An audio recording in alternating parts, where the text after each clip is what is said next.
BODMAS. BODMAS is the order of operations that calculations are defined by mathematics and computer programming. Brackets are done first, then square roots and things like that, and then divisions, multiplications, addition and subtraction.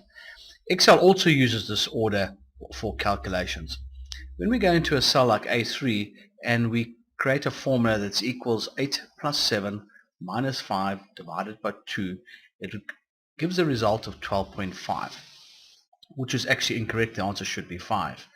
The reason for this is that the order of operations would have seen the division sign as being the most important, and therefore that would have been done. To avoid this type of issue, we must go and put brackets around the functions that we want to be done first, so that Excel uses the order precedence. We put a bracket around the 8 plus 7 because that must be done first.